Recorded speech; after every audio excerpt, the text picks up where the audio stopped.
Hi hello ವೀಕ್ಷಕರೇ, welcome back to my YouTube channel. ಹೇಗಿದ್ದೀರಾ ಎಲ್ಲರೂ? ಐ ಹೋಪ್ ಎಲ್ಲರೂ ಕೂಡ ಚೆನ್ನಾಗಿದ್ದೀರಾ ಅಂತ ಅಂದ್ಕೊಳ್ತಾ ಇವತ್ತಿನ ವಿಡಿಯೋನ ಶುರು ಮಾಡ್ತಾ ಇದ್ದೀನಿ. ಅದಕ್ಕೂ ಮುಂಚೆ ತಾವೇನಾದ್ರು ಮೊದಲನೇ ಬಾರಿ ಚಾನಲ್ನ ವಿಸಿಟ್ ಮಾಡಿದರೆ ತಪ್ಪದೆ ಚಾನಲ್ನ ಸಬ್ಸ್ಕ್ರೈಬ್ ಮಾಡ್ಕೊಳ್ಳಿ. ವಿಡಿಯೋ ಇಷ್ಟ ಆದರೆ ಲೈಕ್, ಶೇರ್ ಆ್ಯಂಡ್ ಕಮೆಂಟ್ ಮಾಡೋದನ್ನು ಕೂಡ ಮರಿಬೇಡಿ. ಬನ್ನಿ ಸ್ನೇಹಿತರೆ, ಹಾಗಾದರೆ ಇವತ್ತಿನ ವಿಡಿಯೋನ ಶುರು ಮಾಡೋಣ.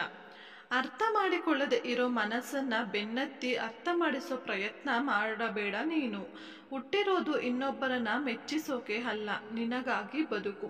ಖಂಡಿತ ಅಲ್ವಾ ಸ್ನೇಹಿತರೆ, ನಾವು ಜೀವನದಲ್ಲಿ ಸುಮಾರು ಸಲ ಅಂತೂ ಈ ಕೆಲಸಗಳನ್ನು ಮಾಡಿರ್ತೀವಿ.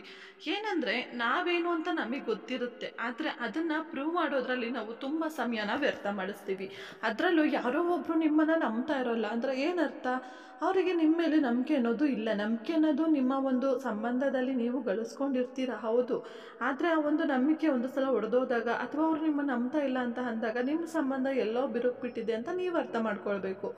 ಅದನ್ನು ಬಿಟ್ಟು ನಾವು ಪದೇ ಪದೇ ಅವರಿಗೆ ನಾವೇನು ಅಂತ ಪ್ರೂವ್ ಮಾಡ್ಕೊಳಕ್ಕೆ ಹೋಗೋದು, ನಮ್ಮ ಸಂಬಂಧನ ನಾವು ಮೈ ಮೇಲೆ ಬಿತ್ತು ಗಟ್ಟಿ ಮಾಡ್ಕೊಳಕ್ಕೆ ಹೋಗೋದು, ಇದ್ರ ಅವಶ್ಯಕತೆ ಇಲ್ಲ ಅಲ್ವಾ?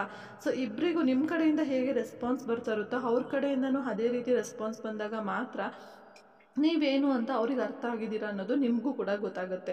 ಅದನ್ನು ಬಿಟ್ಟು ಅವರು ನಿಮಗೆ ಏನು ಅಂತ ಅರ್ಥನೇ ಮಾಡ್ಕೊಂಡಿಲ್ಲ ಅಂದಾಗ ನೀವೇ ಮೈ ಮೇಲೆ ಬಿದ್ದು ಅರ್ಥ ಮಾಡ್ಸೋಕ್ಕೆ ಹೋದಾಗ ನಿಮ್ಮದು ತಪ್ಪಿಲ್ಲ ಅಂದರೂ ಕೂಡ ನೀವು ಕೆಲವೊಮ್ಮೆ ತಪ್ಪುಗಳನ್ನ ನಿಮ್ಮ ಮೇಲೆ ಹೇಳ್ಕೊಳ್ಬೇಕಾಗುತ್ತೆ, ನೀವು ಅದನ್ನು ಒಪ್ಕೊಳ್ಬೇಕಾಗುತ್ತೆ.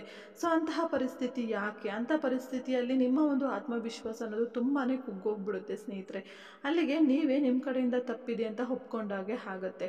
ಸೊ ಖಂಡಿತ ನಿಮ್ಮಲ್ಲಿ ತಪ್ಪಿದ್ದಾಗ ಒಪ್ಕೊಳ್ಳಿ, ಅದರಲ್ಲಿ ಬೇರೇನೂ ಇಲ್ಲ. ಆದರೆ ಸುಮಾರು ಸಲ ನೀವು ಎಷ್ಟೋ ಸಲ ತಗ್ಗಿ ಬಗ್ಗಿ ನಡೆದಿದ್ದೀರಾ ನಿಮ್ಮ ಸಂಬಂಧ ಉಳಿಸ್ಕೊಳ್ಳೋಕ್ಕೆ, ಆದರೂ ಕೂಡ ಆ ಕಡೆಯಿಂದ ನಿಮಗೆ ಏನೂ ಆ ರೀತಿ ರೆಸ್ಪಾನ್ಸ್ ಬರ್ತಾ ಇಲ್ಲ ಅಂದಾಗ ಪದೇ ಪದೇ ನೀವು ಆ ರೀತಿ ಮಾಡ್ತಾ ಸಮಯ ವ್ಯರ್ಥ ಮಾಡೋದ್ರಲ್ಲಿ ಏನೂ ಅರ್ಥ ಇಲ್ಲ ಅಲ್ವಾ? ಸೊ ನಿಮ್ಮ ಮನಸಾಕ್ಷಿಗೆ ನೀವೇನು ಅಂತ ಗೊತ್ತಿರಬೇಕು. ಸೊ ನೀವೇನು ಅಂತ ಮೊದಲು ನೀವು ಅರ್ಥ ಮಾಡ್ಕೊಳ್ಳಿ, ಆಮೇಲೆ ಬೇರೆಯವ್ರು ಅರ್ಥ ಮಾಡ್ಕೊಳ್ತಾರೆ. ಸೊ ನಾವು ಪ್ರಪಂಚದಲ್ಲಿ ಎಲ್ಲರಿಗೂ ಅರ್ಥ ಮಾಡಿಸ್ಲೇಬೇಕು, ಆಮೇಲೆ ನಾವು ಜೀವನ ಸರಿ ಮಾಡ್ಕೊಳ್ಳೋದು ಅಂದರೆ ಅದು ಖಂಡಿತ ಮೂರ್ಖತನ ಅಂತಲೇ ಹೇಳ್ಬೋದು. ಇವಾಗ ನಿಮ್ಮ ಕೈಯಲ್ಲಿ 5 ಬೆರಳಿದೆ ಅಂದರೆ 5 ಬೆರಳು ಕೂಡ ಒಂದೇ ಸಮಕ್ಕಿದೆಯಾ? ಖಂಡಿತ ಇಲ್ಲ ಅಲ್ವಾ?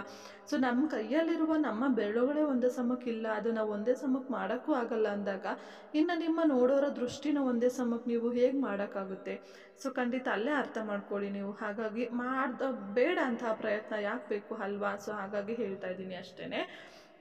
ಸೊ ಈ ಒಂದು ತಪ್ಪನ್ನು ಖಂಡಿತ ಯಾರು ಕೂಡ ಮಾಡೋಕ್ಕೆ ಹೋಗ್ಬೇಡಿ. ಫಸ್ಟು ನೀವೇನಂತ ಅರ್ಥ ಮಾಡಿಕೊಂಡು ನಿಮ್ಮ ಜೀವನದಲ್ಲಿ ಹೇಗೆ ಮುಂದೆ ಬರ್ಬೋದು ಅನ್ನೋದನ್ನು ಯೋಚನೆ ಮಾಡಿ ಸ್ನೇಹಿತರೆ. ಸೊ ಇಷ್ಟು ಹೇಳ್ತಾ ಇವತ್ತಿನ ಈ ಒಂದು ವಿಡಿಯೋನ ಇಲ್ಲಿಗೆ ಮುಗಿಸ್ತಾ ಇದ್ದೀನಿ. ವಿಡಿಯೋ ಇಷ್ಟ ಆದರೆ ಲೈಕ್ ಮಾಡಿ, ಶೇರ್ ಮಾಡಿ, ಕಮೆಂಟ್ ಮಾಡಿ. ಹಾಗೆ ಇದುವರೆಗೂ ಯಾರು ನಮ್ಮ ಯೂಟ್ಯೂಬ್ ಚಾನಲನ್ನು ಸಬ್ಸ್ಕ್ರೈಬ್ ಮಾಡ್ಕೊಳ್ಳದೆ ನೋಡ್ತಾ ಇದ್ದರೆ ದಯವಿಟ್ಟು ಚಾನಲ್ನ ಸಬ್ಸ್ಕ್ರೈಬ್ ಮಾಡಿಕೊಂಡು ಸಪೋರ್ಟ್ ಮಾಡಿ. ಮತ್ತು ನೆಕ್ಸ್ಟ್ ವಿಡಿಯೋದಲ್ಲಿ ನಿಮ್ಮೊಂದಿಗೆ ಸಿಗ್ತೀನಿ. Thank you.